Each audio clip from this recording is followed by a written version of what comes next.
નમસ્કાર વિદ્યાર્થી મિત્રો, આજે આપણે ગઈકાલનું ઝડપથી પુનરાવર્તન કરી દઈએ કે જેથી ભૂલી ના જવાય.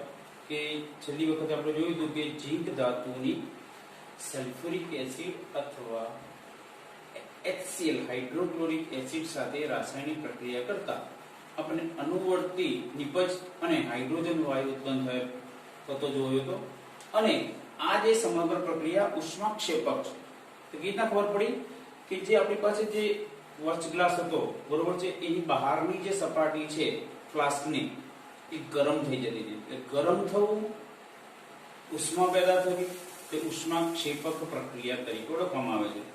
સાદી ભાષામાં વ્યવહારિક ઉદાહરણ જોઈએ કે કોઈ પણ ટ્યુબલાઇટ હોય, પંખો હોય અને આપણે ચાલુ કરીએ તો અમુક સમય પછી એ કેવું થઈ જાય છે કે ગરમ થઈ જાય છે. તો એ પણ કેવી છે, એક પ્રકારની ઉષ્માક્ષેપક કે ગરમી ઉત્પન્ન થાય છે. તો આજે આપણે એને ડિટેલમાં જોઈશું કે ઉષ્માક્ષેપક પ્રક્રિયા અને ઉષ્મા શોષક પ્રક્રિયા એટલે શું, ઉદાહરણ આપીને સમજાવો. બંને 3-3 માર્ક માટે પૂછાઈ શકે છે. પહેલા શબ્દ પર જોઈએ કે ઉષ્માક્ષેપક એટલે ઉષ્મા યાની કે ગરમી ઉત્પન્ન થાય, તો ઉષ્મા શોષક એટલે ગરમીનું શોષણ કરવું. તો તેવી પ્રક્રિયાને ઉષ્મા શોષક પ્રક્રિયા તરીકે ઓળખવામાં આવે છે. તો સૌથી પહેલા આપણે જોઈશું કે ઉષ્માક્ષેપક પ્રક્રિયા કે જે રાસાયણિક પ્રક્રિયામાં નિપજના નિર્માણ વખતે જ્યારે પ્રક્રિયા વચ્ચે નાખો વચ્ચે પ્રક્રિયા સ્ટાર્ટ થઈ જાય, નિપજના નિર્માણ સમયે ઉષ્મા યાની કે ગરમી ઉત્પન્ન થતી હોય તો તેવી પ્રક્રિયાને ઉષ્માક્ષેપક પ્રક્રિયા તરીકે ઓળખવામાં આવે. આની થઈ એ વ્યાખ્યા. હવે એના ઉદાહરણ જોઈએ તો ઘણા બધા ઉદાહરણ છે આપણી પાસે. પહેલું ઉદાહરણ છે કુદરતી વાયુનું દહન કરવું. દહન એટલે સળગાવો. કુદરતી વાયુ, તો કુદરતી વાયુ તરીકે આપણે CH4 એટલે મીથેન કયા સ્વરૂપે છે, ગેસ સ્વરૂપે. દહન તો કોની હાજરીમાં કરવામાં આવે, ઓક્સિજનની હાજરીમાં કરવામાં આવે, એ પણ કયા સ્વરૂપે, ગેસ સ્વરૂપે. અને પ્રક્રિયા થઈ કાર્બન ડાયોક્સાઇડ વાયુ અને CO2 અને બીજું શું વધ્યું પડે આપણી પાસે, H2O પાણી ઉત્પન્ન થાય છે. અહીંયા પાણી છે એને આપણે G લખીએ છીએ એટલે ઉષ્માક્ષેપક છે. ગરમ કરો, સળગાવો એટલે વરાળ ઉત્પન્ન થાય, એટલે પાણીની વરાળ એટલે અહીંયા G લખવામાં આવે છે. તો શું ઉત્પન્ન થયું આપણે મેઇન નિપજ તરીકે, કાર્બન ડાયોક્સાઇડ અને પાણી. તો આ પણ તમે જોશો કે કઈ પ્રક્રિયા કહેવાય છે કે ઉષ્માક્ષેપક પ્રક્રિયા છે. કે કાર્બન ડાયોક્સાઇડ ઉત્પન્ન થવો એટલે કઈ પ્રક્રિયા છે, ઉષ્માક્ષેપક પ્રક્રિયા. વ્યાખ્યા લોકો આ ઉદાહરણ લોકોને ઉદાહરણ સમજાવી દેવાનું કે મિથેન વાયુની ઓક્સિજનની હાજરીમાં દહન કરતા કાર્બન ડાયોક્સાઇડ અને પાણી ઉત્પન્ન થાય છે. બીજું ઉદાહરણ લઈએ આપણે. C એટલે કાર્બન ની O2 યાની કે ઓક્સિજનની હાજરીમાં ગરમ કરતા, કાર્બનને ગરમ કરતા. તો આપણે જેમ કે કોઈ કાર્બન તરીકે લાકડું છે, લાકડુંને ગરમ કરો એટલે આપણે જોઈએ છે કે શું ઉત્પન્ન થાય છે કે કાર્બન ડાયોક્સાઇડ વાયુ ઉત્પન્ન થાય છે અને બીજું શું ઉત્પન્ન થાય, આપણને ઉષ્મા ઉત્પન્ન થાય. તો આ પણ એક પ્રકારની કેવી છે કે રાસાયણિક પ્રક્રિયા છે. આ જે સમીકરણ છે ઉપર લખ્યું એ પણ લખ્યા પછી એને પણ બેલેન્સ કરવું પડે. Carbon 1 oxygen 2 oxygen 2. તો આ જે રાસાયણિક પ્રક્રિયા જે છે, રાસાયણિક જે પ્રક્રિયા છે એ પણ તમે જોવો છો કે એનું ઉદાહરણ લખી અને આપણે કરી શકીએ છીએ. તો કાર્બન ડાયોક્સાઇડ ની ઓક્સિજનની હાજરીમાં પ્રક્રિયા કરતા કાર્બન ડાયોક્સાઇડ વાયુ ઉત્પન્ન થાય છે. ત્રીજું ઉદાહરણ છે વનસ્પતિ દ્રવ્યનું વિઘટન થતા તેનું ખાતરમાં રૂપાંતર થાય છે. તો કેવી રીતના, એ છઠ્ઠા ધોરણમાં શીખી ગયા કે લીલો કડવાશ બનાવો. તો એ લીલો કડવાશ કેવી રીતે બનાવતો, ખાડો ખોદવામાં આવતો હતો, વનસ્પતિના ડાળી ડાળખા નાખવામાં આવતા હતા, ફરી પાછું માટી નાખી, ફરી પાછું ડાળી ડાળખા નાખવામાં આવતા, ફરી પાછી માટી નાખીને થોડા દિવસ રહેવા માંડો એટલે એનું વિઘટન થઈ જાય અને એ રૂપાંતર શેમાં થઈ જાય છે, ખાતરમાં થઈ જાય છે. આ કોઈ પણ ઉદાહરણ લો એને અંતે તો આપણે બેલેન્સ તો કરવું જ પડે. અહીંયા જેવે છે કે ઓક્સિજન, અહીંયા જે છે હાઇડ્રોજન 4 છે તો અહીંયા કેટલા મૂકવા પડે, 2 મૂકવા પડે તો હાઇડ્રોજન 4 થઈ ગયા. કાર્બન 1 છે, પેલી બાજુ ઓક્સિજન 2 ને 2 4 થઈ ગયા. અહીં ઓક્સિજન આગળ કેટલા મૂકવા પડે, 2 લખવા પડે. અને પછીનું લખાણ લખવું પડે. આ તો કમ્પ્લીટ સમીકરણ બેલેન્સમાં જ છે. ચોથું ઉદાહરણ છે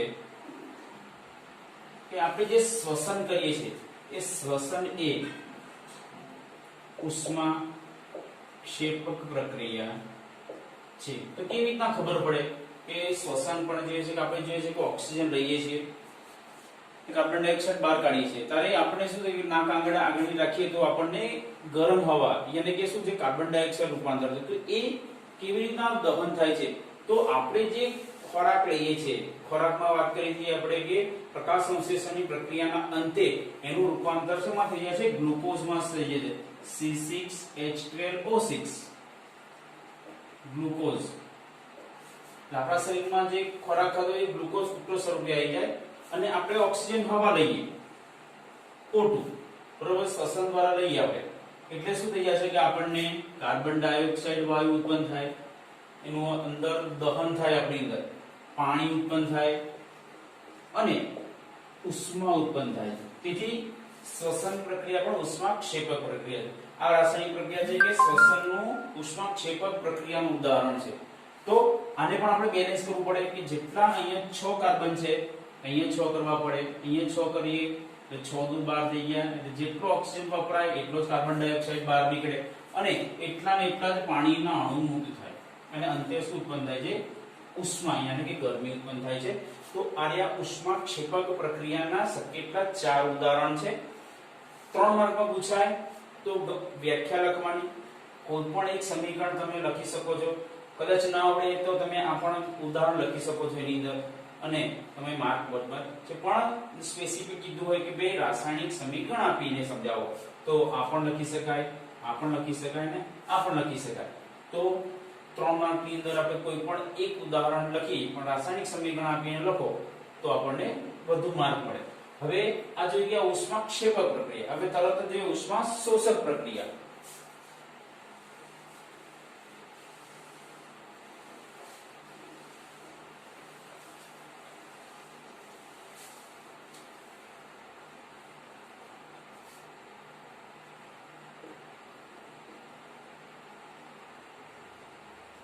તો ફક્ત શું કરી દેવાનું કે જે રાસાયણિક પ્રક્રિયામાં નિપજના નિર્માણ વખતે ઉષ્મા યા ગરમી ઉત્પન્ન થતી હોય એની જગ્યાએ શોષણ થતી હોય તો તેવી પ્રક્રિયાને ઉષ્મા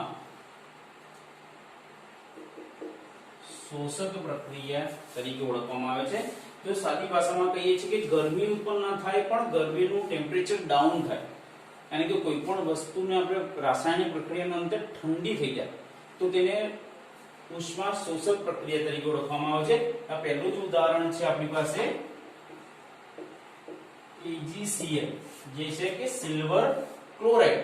જે સિલ્વર ક્લોરાઇડ છે કે સ્વરૂપે હોય સોલિડ સ્વરૂપે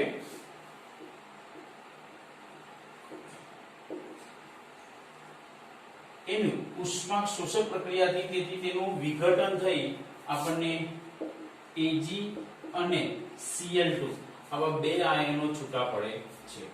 તો Ag એ કયા સ્વરૂપે? સોલિડ સ્વરૂપે અને ક્લોરીન ગેસ સ્વરૂપે છૂટો પડે. સિલ્વર ક્લોરીન વાયુ. તો આ કોનું પ્રક્રિયાનું ઉદાહરણ છે? ઉષ્મા શોષક પ્રક્રિયાનું. પ્રક્રિયાના અંતે વિઘટન થઈ અને બે નિપજ બની અને આ સમીકરણ આપણે અંતે બેલેન્સ કરવું પડે. Ag1 Cl2 બે છે, અહીંયા AgCl માં Cl1 છે તો આપણે સહગુણક સ્વરૂપે મૂકીએ છીએ. બંને બાજુ ક્લોરીનનું બેલેન્સ કરવા જતા સિલ્વરનું બેલેન્સ બગડી ગયું તો અહીંયા નિપજની અંદર સિલ્વરની આગળ 2 મૂકીએ તો આપણે આખું સમીકરણ બેલેન્સ થઈ જાય અને પછી આને આપણે એક્સપ્લેનેશન કરી દેવાનું કે સિલ્વર ક્લોરાઇડની રાસાયણિક પ્રક્રિયા કરતા આપણને ઉષ્મા શોષક પ્રક્રિયા થઈ સિલ્વર અને ક્લોરીન વાયુ ઉત્પન્ન થાય છે. આ રીતના આપણે AgCl ની જગ્યાએ Br પણ લઈ શકીએ, I પણ લઈ શકીએ, બરોબર છે. એ જુદા જુદા લઈ અને પણ ઉત્પન્ન કરી શકીએ છે. તો બીજું ઉદાહરણ પણ આપણે જોઈએ AgBr. કઈ પ્રક્રિયા? ઉષ્મા શોષક પ્રક્રિયા. તો Ag અહીંયા જે ક્લોરીન વાયુ ઉત્પન્ન થયો તો અહીંયા Br2 यानी કે બ્રોમિન વાયુ ઉત્પન્ન થશે. આનું નામ થઈ જશે સિલ્વર બ્રોમાઇડ, સિલ્વર અને બ્રોમિન વાયુ, અને અંતે આને સમીકરણ બેલેન્સ કરો. એ જ રીતે બ્રોમિન ના બે અણુ તો અહીંયા બે લખવા પડે. બ્રોમિન ના અણુ બે બેલેન્સ કરતા સિલ્વર નું બગડી ગયું તો સિલ્વર ના આગળ બે મૂકીએ. તો આ રીતના ઉષ્મા શોષક પ્રક્રિયાની વ્યાખ્યા અને એના ઉદાહરણો છે. તો આ રીતના પણ 3 માર્કની અંદર અલગ અલગ પણ પૂછી શકાય છે. ક્યાંક ઉષ્મા શોષક અને ઉષ્મા ક્ષેપક પ્રક્રિયાનો તફાવત પણ પૂછી શકાય. તો આ રીતના આપણે એના પરથી આપણે લખી શકાય છે. તો આ રીતના બે મહત્વના મુદ્દા છે. હવે આપણે આગળનો એક મહત્વનો મુદ્દો જોઈશું કે જે આ ચેપ્ટરનો વારંવાર પૂછાતા પ્રશ્ન છે.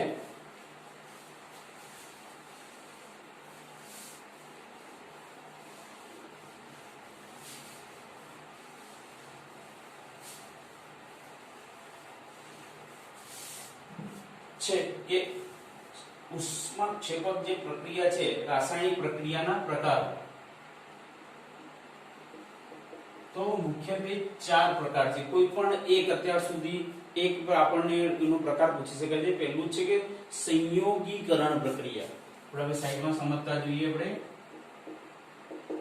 સંયોગીકરણ, વિઘટન પ્રક્રિયા, વિસ્થાપન પ્રક્રિયા અને ચોથી છે રેડોક્સ પ્રક્રિયા. પહેલા આપણે એના ટૂંકમાં સમજી લઈએ. આપણે ગુજરાતી ભાષામાં સંયોજીકરણ એટલે કે બે તત્વોનું નિર્માણ કરીએ અને એક નિપજ પ્રાપ્ત થાય, ધેટ મીન્સ કે સંયોજીકરણ પ્રક્રિયા. વિઘટન પ્રક્રિયા એક હોય, બરોબર છે, અને એ વિઘટન થઈ અને તત્વનું સંયોગીકરણ પ્રક્રિયા થઈ કે બે તત્વો ભેગા થઈને એક નિપજ બને, સંયોગીકરણ થઈ ગયું. કોઈ પણ એક પ્રક્રિયા હોય એનું વિઘટન થઈ અને બે નિપજ બને, બંને એકબીજાની પૂરક ગણી શકાય. વિસ્થાપન, વિસ્થાપન એટલે એકને બેસાડવું અને બીજાને ઊભા કરવું. તો એ વિસ્થાપન પ્રક્રિયામાં પણ બે પ્રકાર છે. એક વિસ્થાપન પ્રક્રિયા અને દ્વિવિસ્થાપન પ્રક્રિયા, અને ત્રીજું છે રેડોક્સ પ્રક્રિયા કે ઓક્સિડેશન રિડક્શન પ્રક્રિયા. તો આજે આપણે સૌથી પહેલા સંયોગીકરણ પ્રક્રિયાનો આપણે અભ્યાસ કરીશું.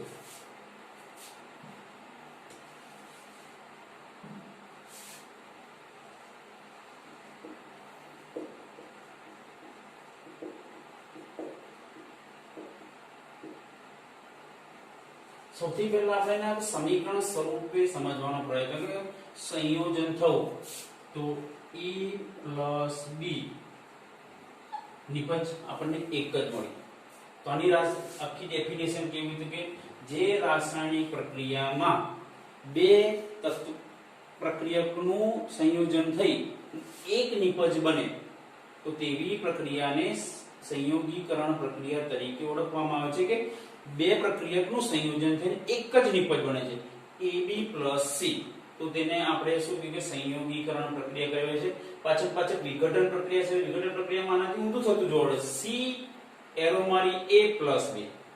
જેવા આના ઉદાહરણ છે એના ઊંધા લખી દો એટલે વિઘટન પ્રક્રિયા થઈ જાય. તો આની આપણે પહેલા વ્યાખ્યા થઈ ગઈ અને એના ઉદાહરણ જોઈએ. આપણે સૌથી પહેલા આપણે સહેલા ઉદાહરણ જોઈશું કે આપણે કે કાર્બન છે, કાર્બનની ઓક્સિજનની હાજરીમાં પ્રક્રિયા કરતા એટલે આ પહેલું શું થઈ જાય, સંયોજન થાય ને એક જ નિપજ પ્રાપ્ત થઈ જાય. તો કઈ નિપજ બની જાય, આપણને કાર્બન ડાયોક્સાઇડ વાયુ ઉત્પન્ન થાય છે. અને આપણે લખીશું કાર્બન, આ છે ઓક્સિજન અને આનું નામ છે કાર્બન ડાયોક્સાઇડ. આમ સંયોગીકરણ પ્રક્રિયાની વ્યાખ્યા લખો કે જે રાસાયણિક પ્રક્રિયામાં બે પ્રક્રિયકનું સંયોજન થઈને એક જ નિપજ પ્રાપ્ત થાય તો તેવી પ્રક્રિયાને સંયોગીકરણ પ્રક્રિયા તરીકે ઓળખવામાં આવે છે. પહેલું ઉદાહરણ છે C+O2 CO2. પછી એના અંદર સાદી ભાષામાં એક્સપ્લેનેશન છે કે કાર્બનની ઓક્સિજનની હાજરીમાં સંયોગીકરણ પ્રક્રિયા થતા આપણને કાર્બન ડાયોક્સાઇડ વાયુ પ્રાપ્ત થાય છે. ન લખો તો પણ ચાલે, પણ વધુ માર્ક જોતા હોય તો આપણે એ લખવું આવશ્યક છે. બીજું પણ એક સહેલું ઉદાહરણ આપણે લઈ શકીએ છીએ કે H2 ગેસ અને O2 હાઇડ્રોજન અને ઓક્સિજન અને ઓક્સિજન આ બે વચ્ચે સંયોગીકરણ પ્રક્રિયા થઈ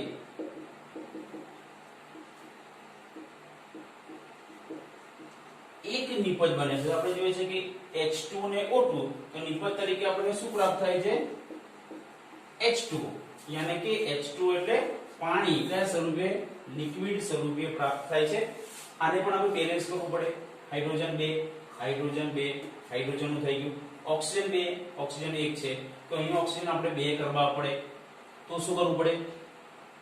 સગુણક સ્વરૂપે લખવા પડે. જેવા આપણે ઓક્સિજન નું આપણે બેલેન્સ કરીએ તો તરત હાઇડ્રોજન નું બેલેન્સ બગડી જાય.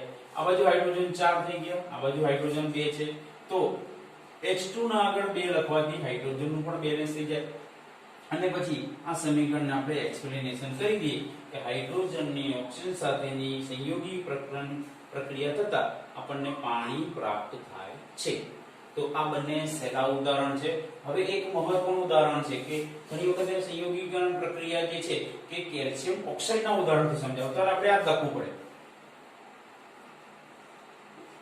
CaO સોલિડ સ્વરૂપે આનું નામ છે કેલ્શિયમ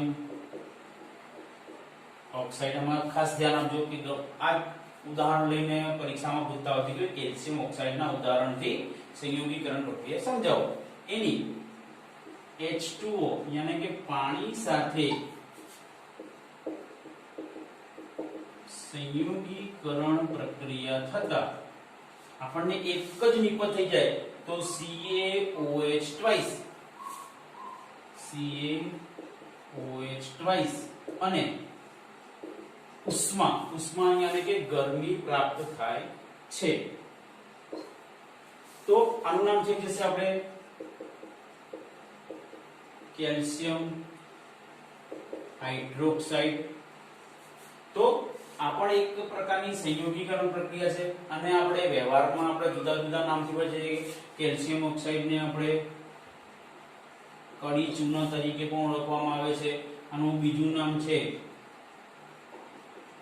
ક્વિક લાઇમ તરીકે પણ ઓળખવામાં આવે છે. બધું એક જ છે.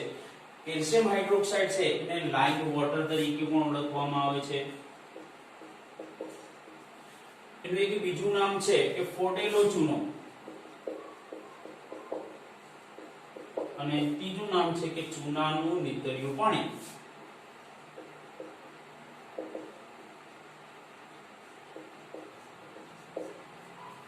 નામ ઉપર છે કે ચૂનાનું નીતર્યું પાણી યાની કે આપણી સાદી ભાષામાં જોઈએ છે કે જે ચૂનો હોય ચૂનાને ઓગાળી દઈએ.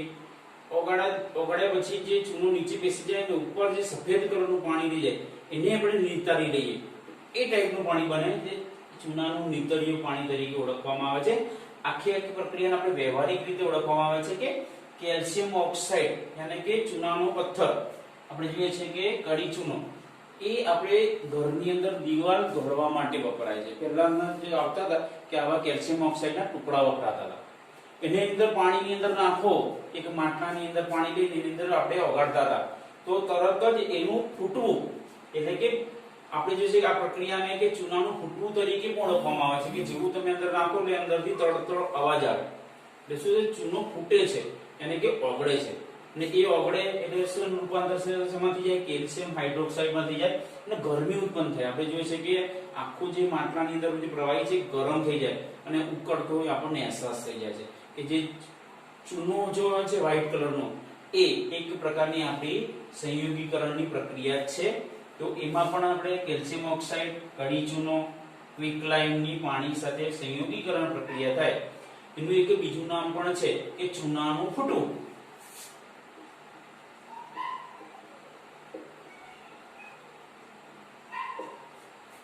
તો એનું રૂપાંતર શેમાં થઈ જાય છે? કેલ્શિયમ હાઇડ્રોક્સાઇડ એનું નામ છે લાઇમ વોટર, ફોડેલો ચૂનો, ચૂનાનું નીતર્યું પાણી. આ બધા નામ યાદ રાખજો, કોઈ પણ નામ સાથે પૂછી શકાય. અને ગરમી ઉત્પન્ન થાય છે કે આ એક પ્રકારની વ્યવહારિક પ્રક્રિયા છે કે જે આપણે ઘરમાં ચૂનો કરવા માટે પહેલાના જમાનામાં એ ખૂબ વપરાતો હતો. હવે એ ચૂનો આપણે જોઈએ છે કે જેવો લગાવીએ એટલે સફેદ કલર થઈ જાય. તો આપણે સંયોગીકરણની અંદર આ ત્રણમાંથી કોઈ પણ એક પ્રક્રિયા આટલી સુધી લખી અને એને આપણે સમજાવવું હોય તો કેલ્શિયમ ઓક્સાઇડની પાણી સાથેની સંયોગીકરણ પ્રક્રિયા થતા આપણે કેલ્શિયમ હાઇડ્રોક્સાઇડ અને ઉષ્મા પ્રાપ્ત થાય છે તો આખી પ્રક્રિયા થઈ કેવા પ્રકારની કે સંયોગીકરણ પ્રક્રિયા થઈ કે બે પ્રક્રિયા થતા એક જ નિપજ પ્રાપ્ત થઈ. હવે આને આપણે આગળ લઈએ કે જે દિવાલ તોડવા માટે શું વપરાય? આપણે જોઈએ છે કે દિવાલ તોડવા માટે આપણે કેલ્શિયમ ઓક્સાઇડ વપરાય છે, ચૂનાનો પથ્થર. આપણે જોઈએ છે કે કડી ચૂનો પેલા પથ્થર સ્વરૂપે આવતો તો હવે થોડું ટેકનોલોજી બદલાઈ ગઈ, હવે સીધું પાવડર સ્વરૂપે આવે છે, સીધું એને પાણીમાં ઓગાળી દેવાનું, તરત એ ચૂનો કેવો થઈ જાય છે કે તૈયાર થઈ. પહેલા તેને એક આખી રાત પલાળી દેવામાં આવતો, ત્યારે સવારે આપણે કરી શકતા. હવે તો તરત રેડીમેડ આવી ગયો, પાવડર સ્વરૂપે આવે છે, ઓગાળી દો એટલે તરત જ એનું પ્રવાહી કેલ્શિયમ હાઇડ્રોક્સાઇડ તૈયાર થઈ જાય. હવે આપણે જોઈએ છે કે કોઈ જોયું હોય તો આપણે જ્યારે ચૂનો કરતા હોઈએ, જેવો ચૂનાનું બ્રશ વાગે તો તરત જ એમાંથી સફેદ કલર નથી આવતો, થોડી વાર પછી આવે છે. કે જ્યારે આપણે જોઈએ છે કે ચૂનાનો પથ્થર સ્વરૂપે હતો ત્યારે એ 2 થી 3 દિવસે એ સફેદ કલર લાગે. 2 દિવસ સુધી, 1 દિવસ સુધી એવો લાગે તો કલર તો માર્યો જ નથી, કે ખાલી લીટા માર્યા એવું લાગે છે. પણ જેમ જેમ 1 દિવસ થાય, 2 દિવસ એમ સફેદ કલર ઉઘડતો જાય. પણ હવે ટેકનોલોજી બદલાઈ ગઈ, પાવડર સ્વરૂપે આવે છે, જેવો લગાવો એટલે અડધો કલાકની અંદર જ આપણને એ સફેદ કલર દેખાવા માટે. જેવો એ પ્રવાહી સુકાઈ જાય તો એની અંદર કઈ પ્રોસેસ થાય? આ જે કેલ્શિયમ હાઇડ્રોક્સાઇડ છે, એ કેલ્શિયમ એ હવામાંના કાર્બન ડાયોક્સાઇડ સાથે પ્રક્રિયા કરી દે. હવે આ વાતાવરણમાં કાર્બન ડાયોક્સાઇડ હોય અને એનું રૂપાંતર CaCO3 યાને કે કેલ્શિયમ કાર્બોનેટ માં રૂપાંતર કરી દે અને H2O ઉત્પન્ન કરે છે. આનું નામ છે કેલ્શિયમ કાર્બોનેટ.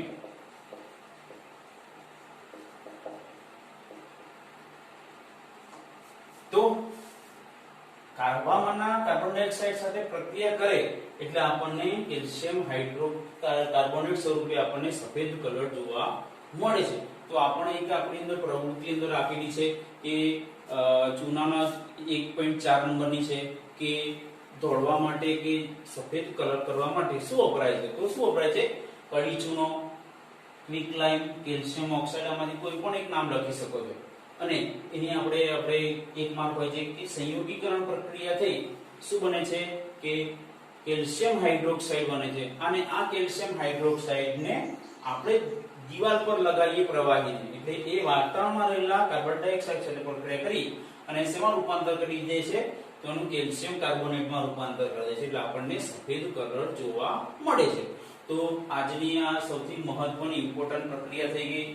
આ પ્રક્રિયા દરેક વિદ્યાર્થી મિત્રોએ 5 વાર લખશો તારે તમને આવડશે. ઘણી વખત આ અહીંયા પૂછી જાય છે, વ્યાખ્યા પણ 5 વાર લખવાની, દરેક ઉદાહરણ 5 વાર લખવાના, લખ્યા પછી એને સમજાવવાના પણ. તો મિત્રો આજે આટલું જ. કાલે આપણે આનાથી એક સ્ટેપ આગળ જોઈશું કે જેમાં છે વિઘટન પ્રક્રિયા, વિસ્થાપન પ્રક્રિયા અને રેડોક્સ પ્રક્રિયા. હવે જે પણ આવો છે એ તરત જ તૈયાર કરી દેશો, 5 વાર લખશો એટલે તમને તરત જ આવડી જશે. તો બસ આજે આટલું.